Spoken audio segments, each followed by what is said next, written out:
Hello दोस्तों, आप सभी का एसक्यूएल चैप्टर 3 में स्वागत है।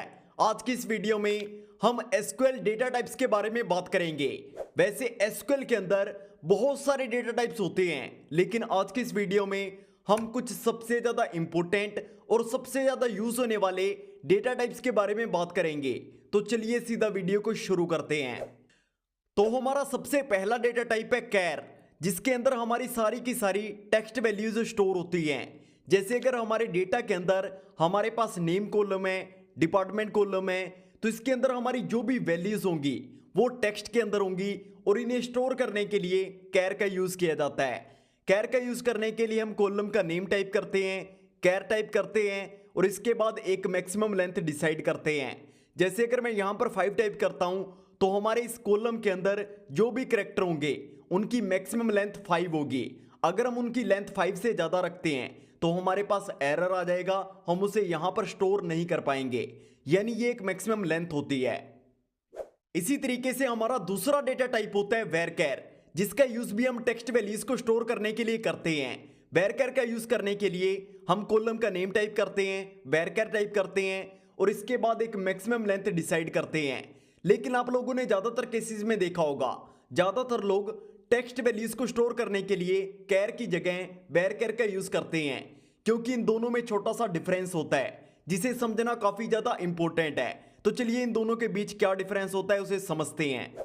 दोस्तों, जब हम कैर का यूज करते हैं तो ये हमारे डेटा के अंदर एक फिक्स लेंथ डेटा स्टोर करता है। जैसे अगर हमारे पास एक नेम कॉलम है जिसके अंदर हम कैर 50 का यूज करते हैं और उसके अंदर हमारा जो नेम है वो सिर्फ 5 कैरेक्टर्स का है, तो जो बची हुई हमारे पास 45 कैरेक्टर्स की मेमोरी होगी हम उसे कैर के अंदर यूज नहीं कर पाएंगे, क्योंकि कैर पूरी की पूरी लेंथ को कवर करता है। लेकिन इसी की जगह अगर हम वेरचर का यूज करते हैं तो वेरचर के अंदर हम बची हुई मेमोरी को यूज कर सकते हैं। अगर हम वही एग्जांपल दोबारा लें, हम फिर से नेम कॉलम को उठाते हैं और वेरचर 50 का यूज करते हैं और जो हमारा टेक्स्ट है वो 5 कैरेक्टर्स के अंदर का है, तो बची हुई जो हमारे पास 45 कैरेक्टर्स की मेमोरी होगी वेरचर के अंदर हम उसे यूज कर सकते हैं। इसलिए ज्यादातर केसेस में हम वेरचर का यूज करते हैं।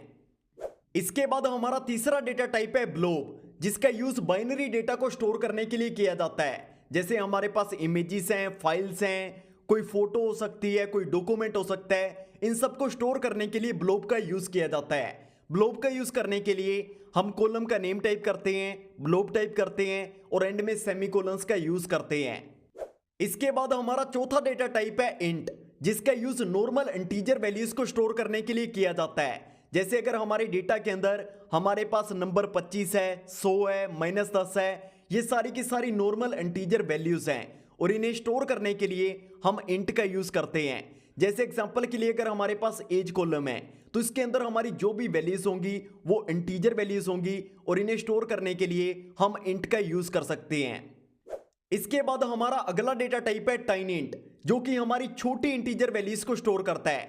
जैसे अगर हमारे डेटा के अंदर -28 से लेकर 127 तक की जो भी इंटीजर वैल्यूज हैं उन्हें स्टोर करने के लिए हम टाइनइंट का यूज करते हैं, क्योंकि ये हमारी छोटी इंटीजर वैल्यूज होती हैं। टाइनइंट का यूज करने के लिए हम सबसे पहले कॉलम का नेम टाइप करते हैं, टाइनइंट टाइप करते हैं और एंड में सेमीकोलंस का यूज करते हैं। जैसे मान लीजिए हमारे पास एक ऐसा कॉलम है जिसके अंदर हमारे पास रेटिंग है, तो रेटिंग हमारे पास हो सकती है 1 से लेकर 5 तक, तो ये हमारी छोटी इंटीजर वैल्यूज हैं, तो इसे स्टोर करने के लिए हम टाइनइंट का यूज कर सकते हैं। इसी तरीके से हमारे पास अगला डेटा टाइप है बिग इंट, जिसका यूज बड़ी इंटीजर वैल्यूज को स्टोर करने के लिए किया जाता है। जैसे हमारे पास हमारे देश की टोटल पॉपुलेशन का डेटा है, तो उसके अंदर हमारे पास जो भी नंबर्स होंगे वो काफी ज्यादा बड़े होंगे और इन्हें स्टोर करने के लिए हम बिग इंट का यूज करते हैं।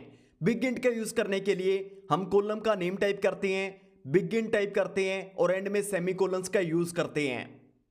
इसके बाद हमारा अगला डेटा टाइप है बिट, जिसका यूज 0 और 1 बाइनरी वैल्यूज को स्टोर करने के लिए किया जाता है। यहां पर 1 का मतलब होता है एक्टिव और 0 का मतलब होता है इनएक्टिव। इसका यूज करने के लिए हम कॉलम का नेम टाइप करते हैं, बिट टाइप करते हैं और एंड में सेमीकोलंस का यूज करते हैं। इसके बाद हमारा अगला डेटा टाइप है फ्लोट, जिसके अंदर हमारी सारी की सारी फ्लोटिंग वैल्यूज स्टोर होती हैं। जैसे अगर हमारे डेटा के अंदर हमारे पास मार्क्स वाला कॉलम है तो उसके अंदर हमारी जो भी वैल्यूज होंगी वो पॉइंट्स के अंदर होंगी, जैसे 87.93, 88.38, इस तरीके के नंबर्स हमारे पास होंगे। और इन्हें स्टोर करने के लिए हम फ्लोट का यूज करते हैं। फ्लोट का यूज करने के लिए हम कॉलम का नेम टाइप करते हैं, इसके बाद फ्लोट टाइप करते हैं और एंड में सेमीकोलंस का यूज करते हैं। इसके बाद हमारा अगला डेटा टाइप है बुलियन डेटा टाइप, जिसके अंदर हमारी ट्रू और फॉल्स वैल्यूज होती हैं। यहां पर 1 का मतलब होता है ट्रू और 0 का मतलब होता है फॉल्स। और इसका यूज करने के लिए हम यहां पर कॉलम का नेम टाइप करते हैं, बुलियन टाइप करते हैं और एंड में सेमीकोलंस का यूज करते हैं। इसके बाद हमारा अगला डेटा टाइप है डेट, जिसका यूज डेट को स्टोर करने के लिए किया जाता है। जैसे अगर हमारे डेटा के अंदर हमारे पास ईयर है, मंथ है, डेट है, तो इसे स्टोर करने के लिए हम डेट का यूज करते हैं। इसके लिए हम सबसे पहले कॉलम का नेम टाइप करते हैं, इसके बाद डेट का यूज करते हैं और एंड में सेमीकोलंस का यूज करते हैं।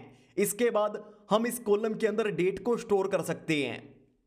इसके बाद हमारा अगला डेटा टाइप है ईयर, यानी अगर हमारे डेटा के अंदर हमारे पास ईयर्स के फॉर्म में डेटा है, यानी हमारे पास ना तो मंथ है ना तो डेट है, सिर्फ हमारे पास ईयर्स हैं, तो इन्हें स्टोर करने के लिए हम यहां पर ईयर का यूज करते हैं। इसका यूज करने के लिए हम यहां पर कॉलम नेम टाइप करते हैं, ईयर्स का यूज करते हैं और एंड में सेमीकोलंस का यूज करते हैं, जिसके बाद हम ईयर्स वाला डेटा इसके अंदर स्टोर कर सकते हैं।